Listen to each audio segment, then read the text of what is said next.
In today's video, I'm going to teach you how to find invoices on Squarespace.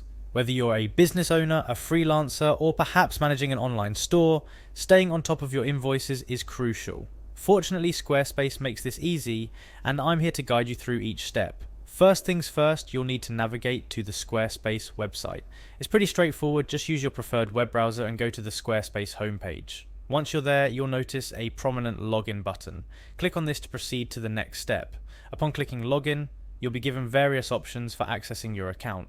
For many of us, the easiest method is to continue with Google, especially if that's how you initially set up your Squarespace account. So go ahead and click on continue with Google. Next, you'll be prompted to click on your Google account. This might be a direct click if you only have one account, or you might need to select the appropriate one from a list if you have multiple Google accounts. Choose the one associated with your Squarespace account to move forward. Now, with access granted to your Squarespace account, it's time to locate your website dashboard.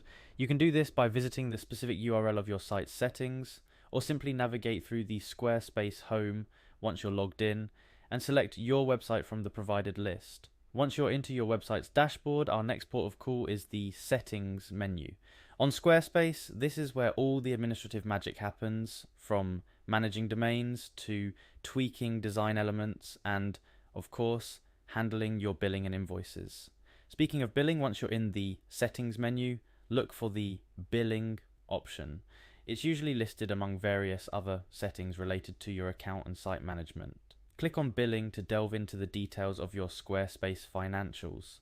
Inside the billing section, you'll find several options, but what we're interested in today is finding your invoices. So the next thing you want to do is click on Invoices. This will take you to a section where Squarespace neatly lists all your invoices, past and present. And there you have it. You're now viewing your invoices on Squarespace. It's a simple process, but vital for keeping track of your subscriptions, renewals, and any other charges associated with your Squarespace account. Remember, staying organized with your financial transactions is key to managing your website or online store effectively. Squarespace's invoicing section provides a clear and concise overview of your expenses, making it easier for you to review and reconcile your accounts. Plus, accessing your invoices promptly can be crucial for bookkeeping purposes, especially during tax season. I hope this tutorial has been helpful. Thank you for watching, and make sure to subscribe for more tips and tutorials to help you make the most out of your Squarespace experience.